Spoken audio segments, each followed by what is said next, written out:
Please enable the.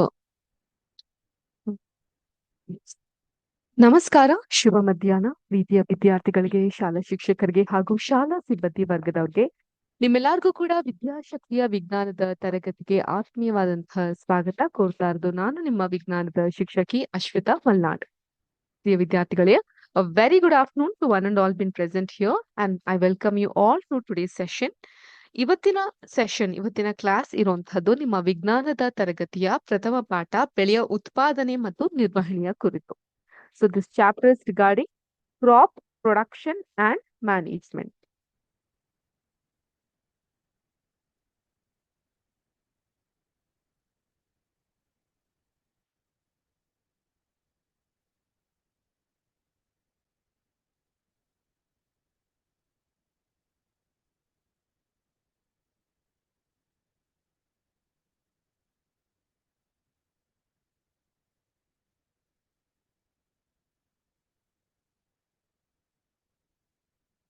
ಈಗ ಬೆಳೆಯ ಉತ್ಪಾದನೆ ಮತ್ತು ನಿರ್ವಹಣೆ ಅಂತ ಹೇಳೋದ್ಕಿಂತ ಮುಂಚೆ ಯಾಕೆ ವಿಜ್ಞಾನ ಅನ್ನೋದು ಇಷ್ಟು ಪ್ರಾಮುಖ್ಯತೆಯನ್ನ ಪಡೆದಿದೆ? So why do we have to learn science? Science ಅಂತ ಹೇಳಿದ್ರೆ ಏನು? ಈ ಪ್ರಶ್ನೆಯನ್ನ ಕೇಳಿದಾಗ ಬಹುಶಃ ನೀವೆಲ್ಲರೂ ಹೈಸ್ಕೂಲ್ಗೆ ಬಂದಿದ್ದೀರಾ. ಸೊ ಹೈಸ್ಕೂಲ್ಗೆ ಬಂದಿರೋ ವಿದ್ಯಾರ್ಥಿಗಳಾಗಿರೋದ್ರಿಂದ ಹೇಳ್ತೀರಾ, ವಿಜ್ಞಾನದ ಕಲಿಕೆ ನಮ್ಮ ದಿನನಿತ್ಯದ ಚಟುವಟಿಕೆಯಿಂದ ಹಿಡಿದು ಹೊಸ ಹೊಸ ಸಂಶೋಧನೆಗಳಿಗೆ, ಆವಿಷ್ಕಾರಗಳಿಗೆಲ್ಲ ಅತ್ಯವಶ್ಯಕ ಅಂತ. ಸೊ ನಮ್ಮ ಅಡಿಗೆ ಮನೆಯಲ್ಲಿರುವಂತಹ ಉಪ್ಪಿನ ಡಬ್ಬಿಯಿಂದ ಹಿಡಿದು ಸ್ಪೇಸ್ಗೆ ಹೋಗುವಂತಹ ರಿಸರ್ಚ್ ವರ್ಗೂ ಕೂಡ ಸೈನ್ಸ್ ಅನ್ನ ನಾವು ಬಳಸ್ತಾ ಹೋಗ್ತೀವಿ. ಅದಕ್ಕೆ ನಾವು ವಿಜ್ಞಾನವನ್ನ ಕರೆಯೋದು it is a systematic study of knowledge. ವಿಜ್ಞಾನ ಅಂದ್ರೆ ಏನು? ಅದು ಸಿಸ್ಟಮ್ಯಾಟಿಕ್ ಸ್ಟಡಿ ಆಫ್ ನಾಲೆಡ್ಜ್. ಒಂದು ವಿಷಯದ ಕುರಿತು ಅದರ ಆಳ ಅಂತರಾಳವನ್ನ ಸಮಗ್ರವಾಗಿ, ಸಮರ್ಪಕವಾಗಿ, ಹಂತ ಹಂತವಾಗಿ, ಸಿಸ್ಟಮ್ಯಾಟಿಕ್ ಆಗಿ ಹಂತ ಹಂತವಾಗಿ ಕಲಿಕೆಯನ್ನ ಮಾಡ್ಲಿಕ್ಕೆ ನಾವು ವಿಜ್ಞಾನ ಅಂತ ಕರಿತೀವಿ. ಅಂತಹ ವಿಜ್ಞಾನದ ತರಗತಿಗೆ ನಿಮ್ಮೆಲ್ಲರಿಗೂ ಆತ್ಮೀಯವಾದಂತಹ ಸ್ವಾಗತ. ಇಲ್ಲಿ ವಿಜ್ಞಾನದ ಜೊತೆಗೆ ನಾವು ಹಲವಾರು ಟರ್ಮಿನಾಲಜೀಸ್ ಅನ್ನ ಇಂಗ್ಲಿಷ್ ನಲ್ಲೂ ಕಲಿಯೋದ್ರಿಂದ ಎರಡೂ ಭಾಷೆಯ ಹಿಡಿತವನ್ನ ಸಾಧಿಸ್ಲಿಕ್ಕೆ ಇದು ನಿಮ್ಗೆ ಸಾಧ್ಯ ಆಗ್ತಾ ಬರುತ್ತೆ. ಆ ನಿಟ್ಟಿನಲ್ಲಿ ನಾವು ಕಲಿತಾ ಇರುವಂತಹ ಮೊದಲನೆಯ ಪಾಠ ಬೆಳೆಯ ಉತ್ಪಾದನೆ ಮತ್ತು ನಿರ್ವಹಣೆ, ಕ್ರಾಪ್ ಪ್ರೊಡಕ್ಷನ್, ಉತ್ಪಾದನೆ, ಪ್ರೊಡಕ್ಷನ್ ಮತ್ತು ನಿರ್ವಹಣೆ, ಮ್ಯಾನೇಜ್ಮೆಂಟ್. ಈಗ ನಮ್ಮೆಲ್ಲರಿಗೂ ಕೂಡ ಆಹಾರ ಅಗತ್ಯವಿದೆ ಅಲ್ವಾ? ಯಾರಾದ್ರೂ ಆಹಾರ ಇಲ್ಲದೆ ಇರ್ಲಿಕ್ಕೆ ಇಷ್ಟಪಡ್ತೀವಾ? ಇಲ್ಲ ಮೇಡಮ್. ಸಮಯ ಆದಂಗು ಬೆಳಗ್ಗೆ ಆಗ್ತಾ ಇದ್ದಂಗೆ ಹೊಟ್ಟೆ ಡನ್ ಅನ್ನತ್ತೆ, ಮಧ್ಯಾಹ್ನ ಆಗ್ತಾ ಇದ್ದಂಗೆ ಹಸ್ವಾಗ್ತಾ ಹೋಗುತ್ತೆ, ಸಂಜೆ ಆಗ್ತಾ ಇದ್ದಂಗೆ ಬಿಸಿ ಬಿಸಿಯಾಗಿ ಏನಾದ್ರು ತಿನ್ಬೇಕು ಅಂತ ಅನಿಸ್ತಾ ಇರುತ್ತೆ, ರಾತ್ರಿ ಆಗ್ತಾ ಇದ್ದಂಗೆ ಒಳ್ಳೆ ಊಟ ಮಾಡಿ ನಿದ್ದೆ ಮಾಡ್ಬೇಕು ಅಂತ ಅನಿಸ್ತಿರುತ್ತೆ. ಹೌದಾ ಇಲ್ವಾ? ಇಡ್ಲಿ, ದೋಸೆ, ಚಪಾತಿ, ಪೂರಿ, ಪಾನಿಪುರಿ, ಮಸಾಲ್ ಪುರಿ ಹೇಳ್ತಾ ಇದ್ದಂಗೆ ಬಾಯಲ್ಲೇ ನೀರೂರ್ತಾ ಬರುತ್ತೆ. ಸೊ ಆದ್ರಿಂದ ನಮಗ್ ಮಾತ್ರ ಅಲ್ಲ, ಪ್ರತಿಯೊಂದು ಜೀವಿಗೂ ಕೂಡ, ಎವ್ರಿ ಲಿವಿಂಗ್ ಆರ್ಗ್ಯಾನಿಸಮ್ಗೂ ಕೂಡ ಆಹಾರದ ಅಗತ್ಯವಿದೆ. Food is the basic necessary of all the organism ಅಲ್ವಾ? ಈಗ ಸಸ್ಯಗಳು ತಮ್ಮ ಆಹಾರವನ್ನ ತಾವೇ ಕೊಳ್ಳುತ್ತೆ ಅನ್ನೋದು ನಮ್ಗೆ ಗೊತ್ತು. ಹೇಗೆ? V call it as photosynthesis. ಏನಿದು ಫೋಟೋಸಿಂಥಸಿಸ್ ಅಂತ ಹೇಳಿದ್ರೆ? ದ್ಯುತಿ ಸಂಶ್ಲೇಷಣೆ. ದ್ಯುತಿ ಸಂಶ್ಲೇಷಣೆ ಪ್ರಕ್ರಿಯೆಯಿಂದ, ಫೋಟೋಸಿಂಥಸಿಸ್ ಇಂದ ಅ plant can produce its own food. ಆ ಒಂದು ಗಿಡಗಳು, ಹಸಿರು ಸಸ್ಯಗಳು ತಮ್ಮ ಆಹಾರವನ್ನ ತಾವೇ ತಯಾರಿಸ್ಕೊಳ್ಳುತ್ತೆ. ಆದ್ರೆ ಮನುಷ್ಯರು ನಾವು ಹಾಗಲ್ಲ ಅಲ್ವಾ? ನಾವು ಆಹಾರವನ್ನ ಎಲ್ಲಿಂದಲೋ ಪಡಿಬೇಕಾಗತ್ತೆ. ಎಲ್ಲಿಂದಲೋ ಪಡೆಯೋಕ್ಕಿಂತ ಮುಂಚೆ ನಾವು ಆಹಾರವನ್ನ ಯಾಕೆ ಸೇವಿಸ್ಬೇಕು? Why do we all have to eat food? ಯಾಕೆ ಅಂದ್ರೆ ಒಂದು ಮಾತಿದೆ, ಹೇಳ್ತಾರೆ ಹಿರಿಕರು, ಏನು ಅಂತ? ಅನ್ನದೊಳಗೆ ಜೀವ, ಜೀವದೊಳಗೆ ದೈವ ಅಂತ. ಅಂದ್ರೆ ನಾವ್ ತಿನ್ನೋಂತ ಆಹಾರದಿಂದ ನಮ್ಮ ಜೀವಶಕ್ತಿ ಅನ್ನೋದು ನಿಶ್ಚಿತವಾಗಿ ನಮ್ಗೆ ಸಿಗ್ತಾ ಹೋಗುತ್ತೆ. ಜೀವಶಕ್ತಿ ನಿಶ್ಚಿತವಾದಾಗ ದೈವ ಶಕ್ತಿಯನ್ನ ನಾವ್ ಕಾಣ್ತಾ ಹೋಗ್ಬಹುದು ಅಂತ. ಸೊ ಆಹಾರವನ್ನ ನಾವೆಲ್ಲವೂ ತಿನ್ನೋದು ಏನಕ್ಕೋಸ್ಕರ? ಶಕ್ತಿಯನ್ನ ಪಡ್ಕೊಳ್ಳಕ್ಕೆ, ಟು ಗೆಟ್ ದ ಎನರ್ಜಿ. ಶಕ್ತಿಯನ್ನ ಪಡ್ಕೊಳ್ಳೋಕೋಸ್ಕರ ನಾವೆಲ್ಲರೂ ಆಹಾರವನ್ನ ಸೇವಿಸ್ತಾ ಬರ್ತೀವಿ. ಆಹಾರದಿಂದ ದೊರೆಯುವಂತಹ ಶಕ್ತಿಯನ್ನ ನಾವು ನಮ್ಮ ದೇಹದಲ್ಲಿ ನಡೆಸುವಂತಹ ವಿವಿಧ ಕ್ರಿಯೆಗಳು ಏನೇನಿರಬಹುದು? ಜೀರ್ಣಕ್ರಿಯೆ,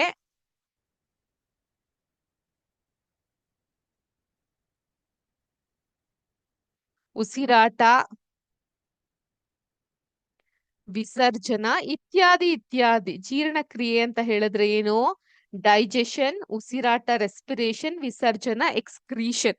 ಸೊ ಇಂತಹ ಕ್ರಿಯೆಗಳಿಗೆ ಬಳಸ್ಕೊಳ್ಲಿಕ್ಕೆ ನಮ್ಗೆ ಶಕ್ತಿಯ ಅವಶ್ಯಕತೆ ಇರುತ್ತೆ. ಶಕ್ತಿ ಸಿಗೋದು ಎಲ್ಲಿಂದ? ಆಹಾರದಿಂದ ನಮ್ಗೆ ಶಕ್ತಿ ಸಿಗ್ತಾ ಹೋಗುತ್ತೆ. ಆದ್ರಿಂದ ನಾವು ಆಹಾರವನ್ನ ನಾವೇ ತಯಾರಿಸ್ಕೊಳಕ್ ಆಗಲ್ಲ. Unlike plants, we can't produce our own food ಅಲ್ವಾ. So we are dependent on plants and animals. ಸಸ್ಯಗಳು ಇಲ್ಲವೇ ಪ್ರಾಣಿಗಳ ಮೇಲೆ ನಾವು ಆಹಾರಕ್ಕೋಸ್ಕರ ಅವಲಂಬಿತರಾಗಿ ಇರ್ತೀವಿ. ಈಗ ಹೆಚ್ಚಿನ ಜನಸಮೂಹಕ್ಕೆ ನಮ್ಮ ಭಾರತದ ಪಾಪ್ಯುಲೇಷನ್ ಎಷ್ಟಿದೆ? ಅಗಣಿತವಾಗಿದೆ ಮೇಡಮ್, ಸಿಕ್ಕಾಪಟ್ಟೆ ಜಾಸ್ತಿ ಆಗಿದೆ ಅಲ್ವಾ. ಹೆಚ್ಚಿನ ಜನಸಮೂಹಕ್ಕೆ ಆಹಾರವನ್ನ ಒದಗಿಸ್ಬೇಕಾದ್ರೆ ಆಹಾರದ ನಿಯಮಿತ, there should be a proper production and management of the food. ಅಷ್ಟು ಮಾತ್ರ ಅಲ್ಲ, distribution of the food also should have well ಅಲ್ವಾ. ಈಗೆಲ್ಲ ಪಡಿತರ ಚೀಟಿ, ರೇಷನ್ ಕಾರ್ಡ್ ಅಂತ ಸರ್ಕಾರ ಕೊಟ್ಟಿರುತ್ತೆ. ಒಂದು ಮನೆಗೆ, ಒಂದು ಸಂಸಾರಕ್ಕೆ ಇಷ್ಟು ಆಹಾರ ದವಸ ಧಾನ್ಯಗಳು ಮೀಸಲು ಅಂತ ಅನ್ಬಿಟ್ಟು.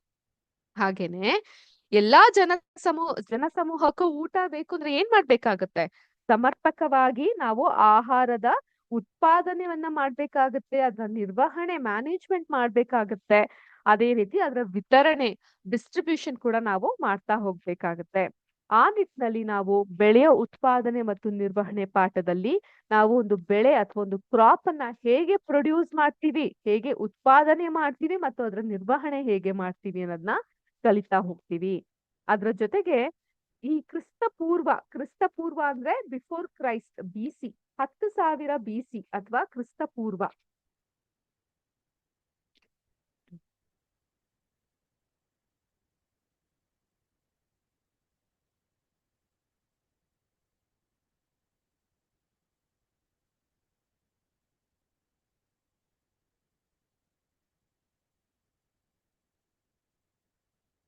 ಹತ್ತು ಸಾವಿರನೇ BCಯ ಸಮಯದಲ್ಲಿ ಜನರು ಏನಾಗಿರ್ತಾರೆ? ಅಲೆಮಾರಿಗಳಾಗಿರ್ತಾರೆ. ಅಲೆಮಾರಿಗಳು ಒಂದು ಜಾಗದಿಂದ ಇನ್ನೊಂದು ಜಾಗಕ್ಕೆ ವಲಸೆ ಹೋಗುವಂತವ್ರು, ಮೈಗ್ರೆಂಟ್ಸ್ ಅಂತ ಕರಿತೀವಿ. ಮತ್ತೆ ಆಹಾರ ಮತ್ತೆ ವಸತಿಗೋಸ್ಕರ ಅವ್ರು ಏನ್ ಮಾಡ್ತಾರೆ? ಒಂದು ಸ್ಥಳದಿಂದ ಇನ್ನೊಂದು ಸ್ಥಳಕ್ಕೆ ಗುಂಪು ಗುಂಪಲ್ಲಿ ಹೋಗ್ತಾ ಇರ್ತಾರೆ. ಮತ್ತೆ ಅಲ್ಲಿ ಸಿಗುವಂತ ಹಣ್ಣುಗಳು, ತರಕಾರಿಗಳನ್ನ ಹಸಿಯಾಗಿ ತಿಂತಾ ಇರ್ತಾರೆ. ಮತ್ತು ಕ್ರಮೇಣ ಆಹಾರಕ್ಕಾಗಿ ಪ್ರಾಣಿಗಳನ್ನು ಕೂಡ ಬೇಟೆಯಾಡ್ತಾ ಇರ್ತಾರೆ. ಸೊ ಈ ಈ ಹೇಗಿರ್ತಾರೆ ಇವ್ರುಗಳು ಅನ್ನೋದಕ್ಕೆ ನಾನೊಂದು ಪಿಕ್ಚರ್ ಅನ್ನ ನಿಮ್ಗೆ ತೋರಿಸ್ತೇನೆ. ಸೊ ಈ ಪಿಕ್ಚರ್ ನಿಮ್ಮೆಲ್ಲರಿಗೂ ಕಾಣ್ತಾ ಇರಬಹುದು. ಮಂಗನಿಂದ ಮಾನವ ಅನ್ನುವಂಥ ಪಿಕ್ಚರ್ ಇದು. ಸೊ ಮಂಗನಿಂದ ಮಾನವ ಹೇಗಾದ ಅನ್ನುವಂಥದ್ದನ್ನ ನಾವು ನೋಡ್ತಾ ಹೋಗಬಹುದು. ಜೊತೆಗೆ ಅಲೆಮಾರಿಗಳು, ಅರ್ಲಿ ಮ್ಯಾನ್ ಅಂದ್ರೆ ಈ ರೀತಿಯಾಗಿರ್ತಾರೆ. ಅವರು ಒಂದು ಜಾಗದಿಂದ ಮತ್ತೊಂದು ಜಾಗಕ್ಕೆ ವಲಸೆ, ಮೈಗ್ರೇಷನ್ ಮಾಡ್ತಾ ಇರ್ತಾರೆ. ಗುಂಪಾಗೆ ಹೋಗ್ತಾ ಇರ್ತಾರೆ. ಅಲ್ಲಿನ ಹಣ್ಣುಗಳು, ತರಕಾರಿಗಳು, ಕ್ರಮೇಣ ಪ್ರಾಣಿಗಳನ್ನ ಬೇಟೆಯಾಡಿ ತಿನ್ಲಿಕ್ಕೆ ಶುರು ಮಾಡ್ತಾರೆ. ಅದಾದ್ಮೇಲೆ ಪ್ರಾಣಿಗಳನ್ನ ತಿಂತಾರಂದ್ರೆ ಏನ್ ತರ ತಿಂತಾರೆ? ಬಟರ್ ಚಿಕನ್ ಮಾಡ್ಕೊಂಡ್ ತಿಂತಾರಾ? ಅಥವಾ ಕಬಾಬ್ ಮಾಡ್ಕೊಂಡ್ ತಿಂತಾರಾ? ಅಥವಾ ಮಟನ್ ಕೈಮಾ ಮಾಡ್ಕೊಂಡ್ ತಿಂತಾರಾ? ಇಲ್ಲ, ಹಸಿಯಾದಂತಹ ಪ್ರಾಣಿಗಳನ್ನೇ ಹಾಗೆ ತಿಂತಾ ಹೋಗ್ತಾರೆ. ಅದಾದ ಮೇಲೆ with the rise of civilisation ಅಂದ್ರೆ ಏನು?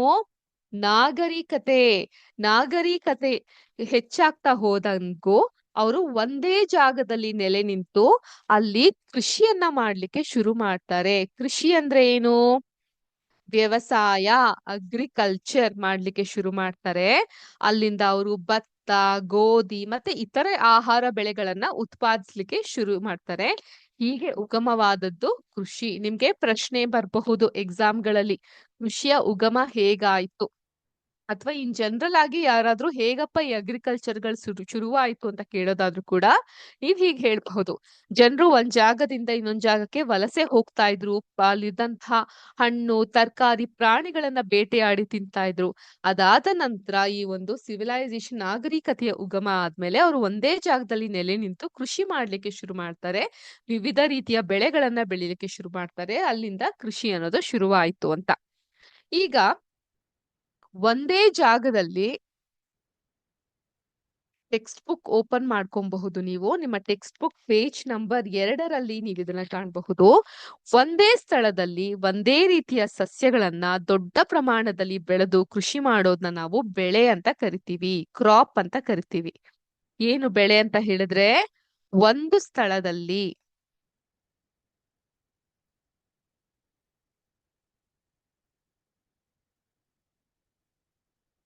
ಒಂದೇ ರೀತಿಯ ಸಸ್ಯಗಳು,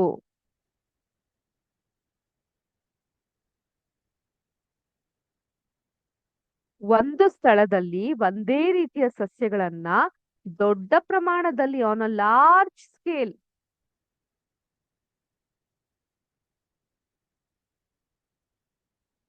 ಬೆಳೆದು ಕೃಷಿ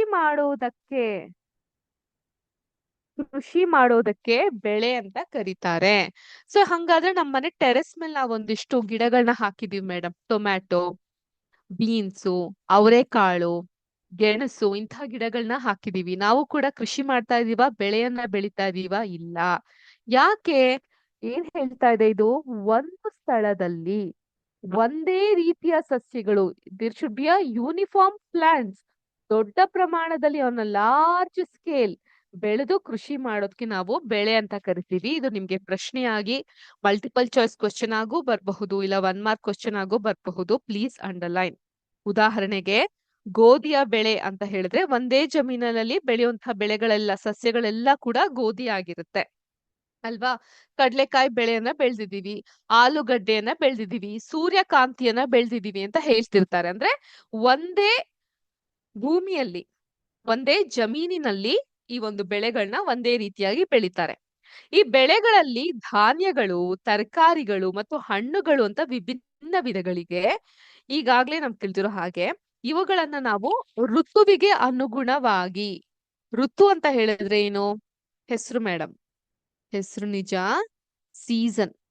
ಋತುವಿಗೆ ಅನುಗುಣವಾಗಿ ನಾವು ಇಂತಹ ಬೆಳೆಗಳನ್ನ ಬೆಳಿತಾ ಹೋಗ್ತೀವಿ, ವರ್ಗೀಕರಿಸ್ಲಾಕತ್ತೆ.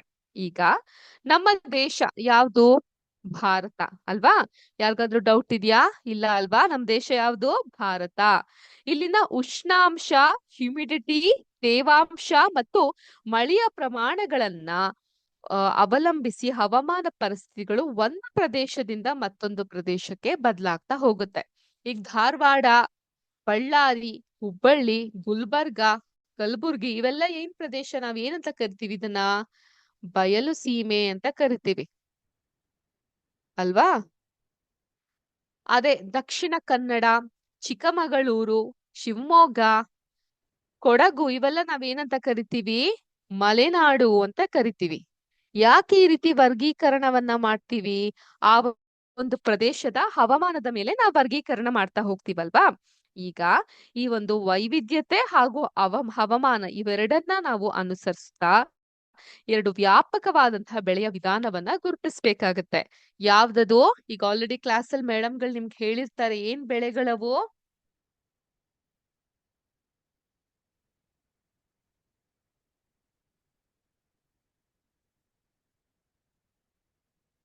ಖಾರಿಫ್ ಬೆಳೆ ಮತ್ತು ರಬಿ ಬೆಳೆಗಳು. ಖಾರಿಫ್ ಬೆಳೆ ಮತ್ತು ರಬಿ ಬೆಳೆಗಳು. ಈ ಮಳೆಗಾಲದಲ್ಲಿ ಬಿತ್ತನೆ ಮಾಡುವಂತಹ ಬೆಳೆಗಳಿಗೆ ನಾವು ಖಾರಿಫ್ ಬೆಳೆ ಅಂತ ಕರಿತೀವಿ. ಯಾವ ಕಾಲದಲ್ಲಿ ಇವು? ಮಳೆಗಾಲದಲ್ಲಿ. ಮಳೆ ಪ್ಲಸ್ ಕಾಲ ಮಳೆಗಾಲ ಅಲ್ವಾ? ರಬಿ ಬೆಳೆಗಳು ಅಂತ ಹೇಳಿದ್ರೆ ಚಳಿಗಾಲದಲ್ಲಿ ನಾವು ಬೆಳೆಯುವಂತಹ ಬೆಳೆಗಳಿಗೆ ನಾವೇನಂತ ಕರಿತೀವಿ? ರಬಿ ಬೆಳೆಗಳು ಅಂತ ಕರಿತಾ ಹೋಗ್ತೀವಿ. ಈಗ ಮಳೆಗಾಲದಲ್ಲಿ ಬಿತ್ತನೆ ಮಾಡುವಂತಹ ಬೆಳೆಗಳಿಗೂ ಖಾರಿಫ್ ಬೆಳೆಗಳು ಅಂತ ಹೇಳಿದ್ರೆ, ಸಾಮಾನ್ಯವಾಗಿ ಮಳೆಗಾಲ ಯಾವಾಗ ಶುರುವಾಗುತ್ತೆ ಮಕ್ಕಳೇ? ಯಾವಾಗ will have rainy season? June ಇಂದ ಸ್ಟಾರ್ಟ್ ಆಗುತ್ತಲ್ವಾ? ಸೆಪ್ಟೆಂಬರ್ ವರ್ಗೆ. ಆಸ್ ಆಫ್ ನಾವ್ we all are in rainy season, ಮಳೆಗಾಲದಲ್ಲಿ ಇದೀವಿ. ಜೂನ್ ಇಂದ ಸೆಪ್ಟೆಂಬರ್ ವರ್ಗೆ ಇರುವಂತಹ ಕಾಲವನ್ನ ನಾವು ಮಳೆಗಾಲ ಅಥವಾ ಖಾರಿಫ್ ಬೆಳೆಗಳನ್ನ ಬೆಳೆಯುವಂತಹ ಕಾಲ ಅಂತ ಕರಿತೀವಿ. ಅದೇ ರೀತಿ ಚಳಿಗಾಲ, ಚಳಿಗಾಲದ ಕಾಲಾವಧಿ ಏನು? ಅಕ್ಟೋಬರ್ ಇಂದ ಮಾರ್ಚ್ ಅಕ್ಟೋಬರ್ ಇಂದ ಮಾರ್ಚ್ ವರೆಗೆ ಇರೋದು ನಮ್ಗೆ ಚಳಿಗಾಲ. ಸೊ ಈ ಸಮಯದಲ್ಲಿ ಬೆಳೆಯುವಂತಹ ಬೆಳೆಗಳನ್ನ ನಾವು ರಬಿ ಬೆಳೆಗಳು ಅಂತ ಕರಿತೀವಿ. ಈಗ ಒಂದಿಷ್ಟು ಖಾರಿಫ್ ಬೆಳೆಗಳಿಗೆ ಉದಾಹರಣೆ ಅಂತ ಹೇಳಿದ್ರೆ ಜೋಳ, ಸೋಯಾಬೀನ್ಗಳು, ನೆಲಗಡಲೆ, ಹತ್ತಿ ಇತ್ಯಾದಿ ಖಾರಿಫ್ ಬೆಳೆಗಳಿಗೆ ಇರುವಂತಹ ಉದಾಹರಣೆ. ಅದೇ ರೀತಿ ರಬಿ ಬೆಳೆಗೆ ಇರುವಂತಹ ಉದಾಹರಣೆ ಅಂದ್ರೆ ಗೋಧಿ, ಬಟಾಣಿ, ಸಾಸಿವೆ, ಅಗಸೆ ಇವೆಲ್ಲ ರಬಿ ಬೆಳೆಗೆ ಇರುವಂತಹ ಉದಾಹರಣೆ. ಇವುಗಳ ಹೊರತಾಗಿ ನಾವು ದ್ವಿದಳ ಧಾನ್ಯಗಳು ಮತ್ತೆ ತರಕಾರಿಗಳನ್ನ ಕೂಡ ಬೇಸಿಗೆಯಲ್ಲಿ ಸಮ್ಮರ್ ಸೀಸನ್ ಅಲ್ಲಿ ಬೆಳಿಲಿಕ್ಕೆ ಸಾಧ್ಯ ಆಗುತ್ತೆ. Ma'am you told only about rainy season and winter season, what about summer season ಅಂತ ಕೇಳ್ತಿರ್ತೀರಾ ಅಲ್ವಾ? ಬೇಸಿಗೆಗಾಲದಲ್ಲಿ ನಾವು ಹೆಚ್ಚು ತರಕಾರಿಗಳನ್ನ ಮತ್ತೆ ಸರ್ವಕಾಲಕ್ಕೂ ಬೆಳೆಯಬಹುದಾದಂತಹ ದ್ವಿದಳ ಧಾನ್ಯಗಳನ್ನ ಬೆಳೀತಾ ಹೋಗ್ತೀವಿ. ಹಂಗಾದ್ರೆ ಈ ಖಾರಿಫ್ ಬೆಳೆಗಳನ್ನ ನಾವ್ ಯಾವ್ದು ಅಂತ ನೋಡ್ತಾ ಹೋಗೋಣವಾ? ಓಕೆ, ಇಲ್ಲಿ ನೀವು ಗಮನಿಸಬಹುದು ಖಾರಿಫ್ ಬೆಳೆ ಹಾಗೂ ರಬಿ ಬೆಳೆಗಳನ್ನ. Kharif crop and rabi crops. Kharif crop ಯಾವ ಟೈಮ್ ಅಲ್ಲಿ ಬೆಳಿತೀವಿ? ಮಳೆಗಾಲದಲ್ಲಿ, ಜೂನ್ ಇಂದ ಸೆಪ್ಟೆಂಬರ್ ಕಾಲದಲ್ಲಿ. ರಬಿ ಬೆಳೆಗಳನ್ನ ಚಳಿಗಾಲದಲ್ಲಿ ಅಂದ್ರೆ ಅಕ್ಟೋಬರ್ ಇಂದ ಮಾರ್ಚ್ ಸಮಯದಲ್ಲಿ ಬೆಳಿತಾ ಹೋಗ್ತೀವಿ. ಖಾರಿಫ್ ಬೆಳೆಗಳು ಅಂದ್ರೆ ಪ್ಯಾಡಿ, ಮೇಯ್ಸ್. ಪ್ಯಾಡಿ ಅಂದ್ರೆ ಏನ್ ಮಕ್ಳೇ? ಭತ್ತ. ಅರ್ಥ ಆಯ್ತಾ? ನೋಟ್ ಮಾಡ್ಕೊಳ್ಳಿ, ಗೊತ್ತಿಲ್ಲ ಅಂದ್ರೆ ನೋಟ್ ಮಾಡ್ಕೊಳ್ಳಿ, ಕಲಿಯೋದ್ರಲ್ಲಿ ತಪ್ಪೇನಿಲ್ಲ ಅಲ್ವಾ?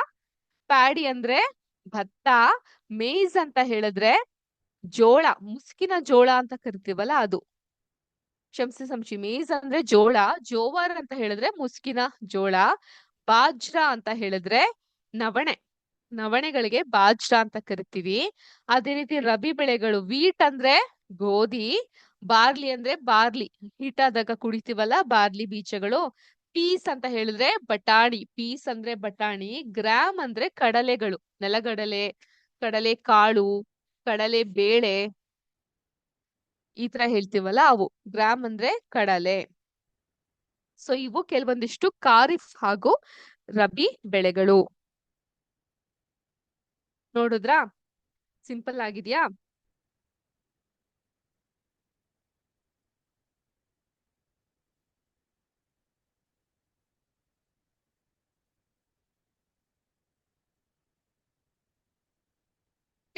ಸೊ ಈಗ ನಾವು ನೆಕ್ಸ್ಟ್ ಟಾಪಿಕ್ ಕಡೆಗೆ ಹೋಗೋಣ.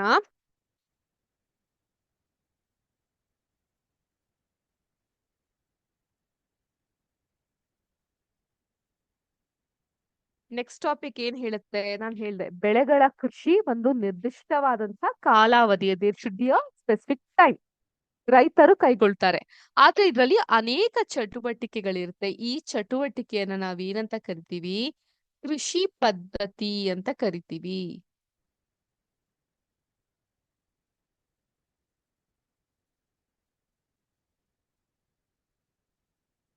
ಕೃಷಿ ಪದ್ಧತಿ ಅಂತ ನಾವು ಕರಿತೀವಿ. ಅಂದ್ರೆ ಈಗ ಒಬ್ಬ ಮಾಲಿ ಅಥವಾ ಸ್ವತಃ ನೀವೇ ನಿಮ್ಮ ಮನೆಯಲ್ಲಿರುವಂತಹ ಅಲಂಕಾರಿಕವಾದಂತಹ ಸಸ್ಯಗಳೇನಿರುತ್ತೆ ಅಥವಾ ನಿಮ್ ಮನೆಯ ಗಾರ್ಡನ್ಗಳನ್ನ ಬೆಳಿಬೇಕಾದ್ರೆ ಕೆಲವೊಂದು ಚಟುವಟಿಕೆಗಳನ್ನ ಮಾಡಿರೋದನ್ನ ಗಮನಿಸಬಹುದು. ಅಂತ ಒಂದು ಚಟುವಟಿಕೆಯನ್ನ ನಾವ್ ಏನಂತ ಕರಿತೀವಿ? ಕೃಷಿ ಪದ್ಧತಿಗಳು ಅಂತ ಕರಿತಾ ಹೋಗ್ತೀವಿ. ಸೊ ಆ ಕೃಷಿ ಪದ್ಧತಿಗಳನ್ನ ಏನಂತಾರೆ ಇಂಗ್ಲಿಷ್ ನಲ್ಲಿ? Agricultural practice.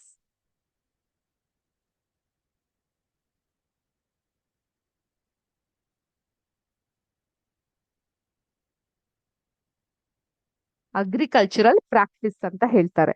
ಸೊ ಏನೇನು ಆ ಕೃಷಿ ಪದ್ಧತಿಗಳು ನೋಡ್ತಾ ಹೋಗೋಣವಾ? ಮೊದಲನೇದಾಗಿ ಮಣ್ಣನ್ನ ಹದಗೊಳಿಸೋದು.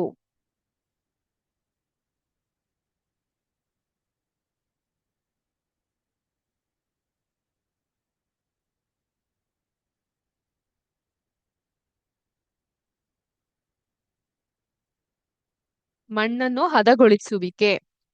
ಎರಡನೇದು ಬಿತ್ತನೆ.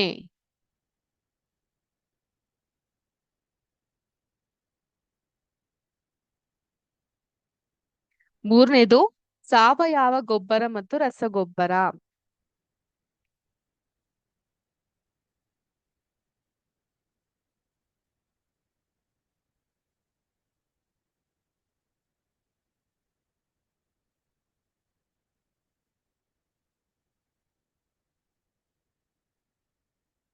ನಾಲ್ಕನೇದು ನೀರಾವರಿ.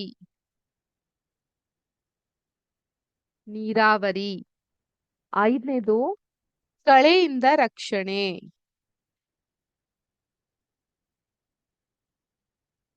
ಕಳೆಯಿಂದ ರಕ್ಷಣೆ. ಆರನೇದು ಕೊಯ್ಲು. ಅಂಡ್ ಕೊನೆಯದಾಗಿ ಏಳನೇದು ಇಲ್ಲೇ ಬರೀತೀನಿ, ಸಂಗ್ರಹಣೆ.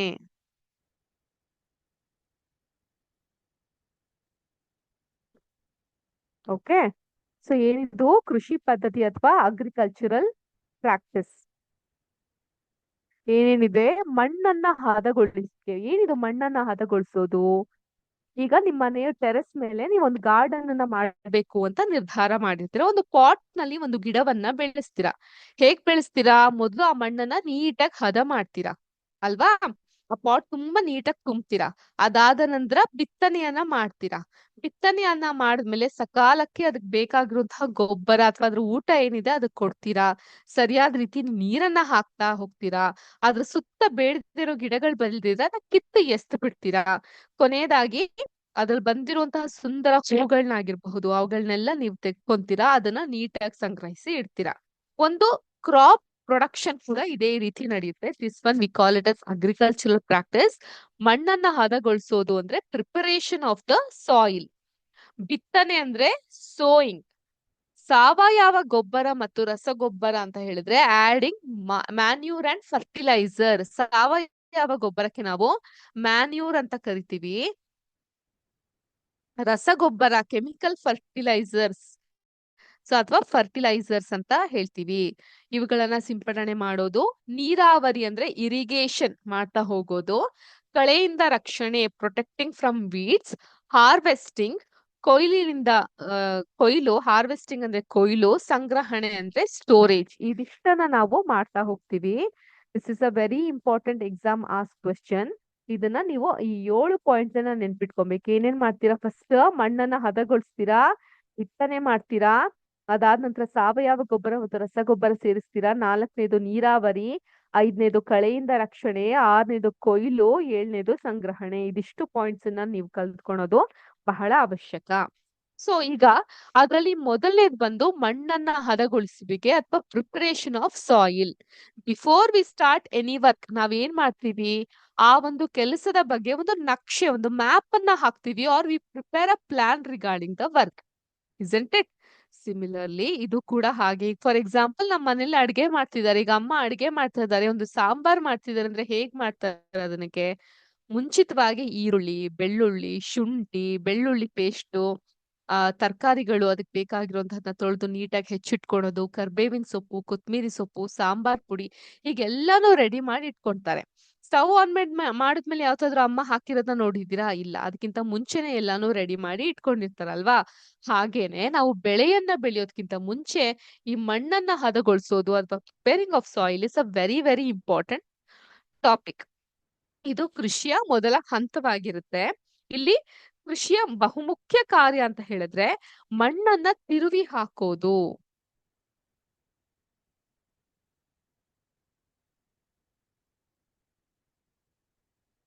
ಮಣ್ಣನ್ನ ತಿರುವಿ ಹಾಕೋದು ಮತ್ತು ಅದನ್ನ ಸಡಿಲಗೊಳಿಸೋದು. ಯಾಕೆ ಅದನ್ನ ಲೂಸ್ ಮಾಡ್ಬೇಕು? ಯಾಕೆ ಅದನ್ನ ತಿರುವಿ ಹಾಕ್ಬೇಕು ಅಂತ ಹೇಳಿದ್ರೆ ಇದರಿಂದ ಬೇರುಗಳಿಗೆ ಮಣ್ಣಿನ ಆಳಕ್ಕೆ ಇಳಿಯಲು ಸಾಧ್ಯವಾಗುತ್ತೆ. ಬೇರುಗಳು ಅತ್ಯಂತ ಆಳಕ್ಕೆ ಹೋದರೂ ಸಡಿಲವಾದಂತಹ ಮಣ್ಣು ಅವುಗಳನ್ನ ಸುಲಭವಾಗಿ ಉಸಿರಾಟ ಮಾಡ್ಲಿಕ್ಕೆ ಇದು ಅಣು ಮಾಡಿ ಕೊಡುತ್ತೆ. ಆದ್ರಿಂದ ಮಣ್ಣನ್ನ ಸಡಿಲಗೊಳಿಸ್ತಾರೆ ಮತ್ತು ಅವುಗಳನ್ನ ಸುಲಭ ಉಸಿರಾಟಕ್ಕೆ ಹೆಲ್ಪ್ಫುಲ್ ಆಗೋ ಹಾಗೆ ಮಾಡ್ತಾರೆ. ಸಡಿಲವಾದಂತಹ ಮಣ್ಣು ಎರೆಹುಳಗಳು ಮತ್ತು ಸೂಕ್ಷ್ಮ ಜೀವಿಗಳು, ಎರೆಹುಳ ಅರ್ತ್ ವರ್ಮ್ಸ್ ಅಂತೀವಿ, ಮತ್ತೆ ಇನ್ನಿತರ ಸೂಕ್ಷ್ಮ ಜೀವಿಗಳು ಮೈಕ್ರೋ ಆರ್ಗ್ಯಾನಿಸಮ್ಗಳನ್ನ ಬೆಳವಣಿಗೆಗೆ ಸಹಾಯ ಮಾಡುತ್ತೆ. ಈ ಜೀವಿಗಳು ರೈತನ ಮಿತ್ರ. ಯಾಕಂತ ಹೇಳಿದ್ರೆ ಇವುಗಳು ಮಣ್ಣನ್ನ ತಿರುವಿ ಹಾಕಿ ಸಡಿಲಗೊಳಿಸುತ್ತೆ ಮತ್ತು ಅದಕ್ಕೆ ಹ್ಯೂಮಸ್ ಅನ್ನ ಸೇರಿಸುತ್ತೆ. ಅರ್ಥ ಆಯ್ತಾ? ಇದರಿಂದ ಏನಾಗುತ್ತೆ?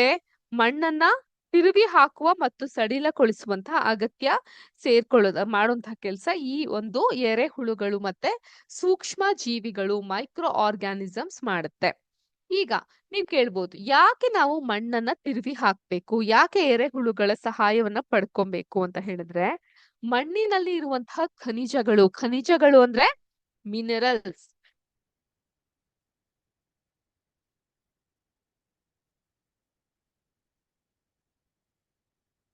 ಖನಿಜಗಳು, ಮಿನರಲ್ಸ್, ನೀರು, ಗಾಳಿ ಮತ್ತು ಕೆಲವು ಜೀವಿಗಳನ್ನ ಮಣ್ಣು ಒಳಗೊಂಡಿದೆ ಅಂತ ನಾವು ಹಿಂದಿನ ತರಗತಿಯಲ್ಲಿ ಕಲ್ತಿದ್ವಿ. ಇದ್ರ ಜೊತೆಗೆ ಸತ್ತ ಸಸ್ಯಗಳು ಮತ್ತು ಪ್ರಾಣಿಗಳು ಮಣ್ಣಿನಲ್ಲಿರುವ ಸೂಕ್ಷ್ಮ ಜೀವಿಗಳಿಂದ ವಿಘಟನೆಗೊಳ್ಳುತ್ತೆ. ಹೀಗೆ ಸತ್ತ ಜೀವಿಗಳೆಲ್ಲ ಇದ್ದ ಅನೇಕ ಪೋಷಕಾಂಶಗಳು ಮಣ್ಣಿಗೆ ಮರಳಿ ಸೇರುತ್ತೆ. ಈ ಪೋಷಕಾಂಶಗಳನ್ನ ಪುನಃ ಸಸ್ಯಗಳು ಪಡೆದುಕೊಳ್ಳಕ್ಕೆ ಏನ್ ಮಾಡ್ಬೇಕಾಗತ್ತೆ, ನಾವು ಈ ನೆಲವನ್ನ ಸಡಿಲಗೊಳಿಸ್ಬೇಕಾಗತ್ತೆ, ಮಣ್ಣನ್ನ ತಿರುವಿ ಹಾಕ್ಬೇಕಾಗತ್ತೆ. ಕೇವಲ ಕೆಲವು ಸೆಂಟಿಮೀಟರ್ಗಳಷ್ಟು ದಪ್ಪದ ಮಣ್ಣಿನ ಮೇಲ್ಪದರವು ಸಸ್ಯಗಳ ಬೆಳವಣಿಗೆಯನ್ನ ಬೆಂಬಲಿಸೋದ್ರಿಂದ ಮಣ್ಣು ಸಡಿಲಗೊಳಿಸುವ ಪ್ರಕ್ರಿಯೆಯು ಪೋಷಕಾಂಶದಿಂದ ಸಮೃದ್ಧವಾದ ಮಣ್ಣನ್ನ ಮೇಲ್ಭಾಗಕ್ಕೆ ತರುತ್ತದೆ. ಈ ಪೋಷಕಾಂಶಗಳನ್ನು ಸಸ್ಯಗಳು ಬಳಸಿಕೊಳ್ಳುತ್ತೇವೆ. ಆದ್ದರಿಂದ ಮಣ್ಣನ್ನ ತಿರುವಿ ಹಾಕೋದು ಮತ್ತು ಸಡಿಲಗೊಳಿಸೋದು ಬೆಳೆಗಳನ್ನ ಬೆಳೆಯಲು ಅತಿ ಮುಖ್ಯವಾಗಿರುತ್ತೆ. ಈಗ ಮಣ್ಣನ್ನ ತಿರುವಿ ಹಾಕಿ ಸಡಿಲಗೊಳಿಸುವಂತಹ ಪ್ರಕ್ರಿಯೆಯನ್ನ ನಾವ್ ಏನಂತ ಕರಿತೀವಿ? ಇದ್ರ ತಿರುವುಗೊಳಿಸಿ ಅದರಲ್ಲಿ ನಾವು ಬೆಳೆಗಳನ್ನ ಬೆಳೆಯುವಂತಹ ಪ್ರಕ್ರಿಯೆಯನ್ನ ನಾವು ಉಳಿಮೆ ಮಾಡೋದು ಅಂತ ಕರಿತೀವಿ. ಏನಂತ ಕರಿತೀವಿ? ಪ್ರಕ್ರಿಯೆಯನ್ನ ಉಳುಮೆ ಮಾಡೋದು ಅಂತ ಕರಿತೀವಿ. Preparing of the soil. ಅರ್ಥ ಆಯ್ತಾ? ಇಂಗ್ಲಿಷ್ ನಲ್ಲಿ ಅದನ್ನ ನಾವು ಟಿಲ್ಲಿಂಗ್ ಆರ್ ಪ್ಲೋಯಿಂಗ್ ಅಂತ ಹೇಳ್ತೀವಿ. ಸೊ ಉಳುಮೆ ಮಾಡೋದಕ್ಕೆ ಬಳಸುವಂತಹ ಒಂದು ಸಾಮಗ್ರಿನ ನಾವು ನೇಗಿಲು ಅಂತ ಕರಿತೀವಿ. Are we call it as flow.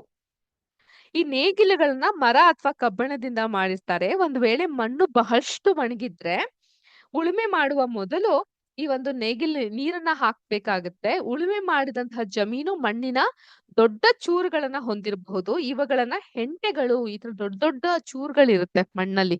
So ಅದನ್ನ ನಾವ್ ಏನಂತ ಕರಿತೀವಿ? ಹೆಂಟೆಗಳು ಅಂತ ಕರಿತೀವಿ. ಅಥವಾ we call it as clumps of soil. ಈ ತರ ದೊಡ್ಡ ದೊಡ್ಡದಾದಂತಹ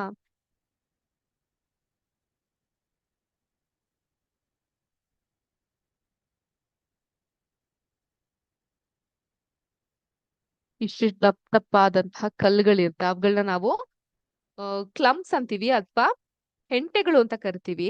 ಈ ಹೆಂಟೆಗಳನ್ನ ಒಡೆಯೋದು ಅತಿ ಮುಖ್ಯವಾಗಿರುತ್ತೆ. ಯಾಕಂದ್ರೆ ಬಿತ್ತನೆ ಮಾಡ್ಬೇಕು ಅಂತ ಹೇಳಿದ್ರೆ ಅಥವಾ ನೀರಾವರಿ ಜಮೀನ್ ಬೇಕು ಅಂತ ಹೇಳಿದ್ರೆ ಒಂದು ಲೆವೆಲ್ ಅಲ್ಲಿ ಇರ್ಬೇಕು. ಆ ಲೆವೆಲ್ ಮಾಡ್ಲಿಕ್ಕೆ ನಾವು ಲೆವೆಲರ್, ಇದೊಂದು ಉಪಕರಣವನ್ನ ಬಳಸ್ತಾ ಹೋಗ್ತೀವಿ. ಲೆವೆಲ್ ಮಾಡ್ತಾ ಹೋಗ್ತೀವಿ. ಕೆಲವು ವೇಳೆ ಉಳುಮೆ ಮೊದಲು ಮಣ್ಣಿನ ಗೊಬ್ಬರವನ್ನ ಹಾಕ್ಬೇಕಾಗತ್ತೆ. ಗೊಬ್ಬರವು ಮಣ್ಣಿನೊಂದಿಗೆ ಸರಿಯಾಗಿ ಮಿಶ್ರಣವಾಗಿದ್ಯಾ ಅಂತ ನೋಡ್ಲಿಕ್ಕೂ ಕೂಡ ಸಹಾಯ ಮಾಡುತ್ತೆ. ಮತ್ತೆ ಬಿತ್ತನೆ ಮೊದಲು ಮಣ್ಣನ್ನ ತೇವಪೂರಿತ ಹ್ಯೂಮಿಡಿಫೈ ಮಾಡಿ ಇರುತ್ತೆ.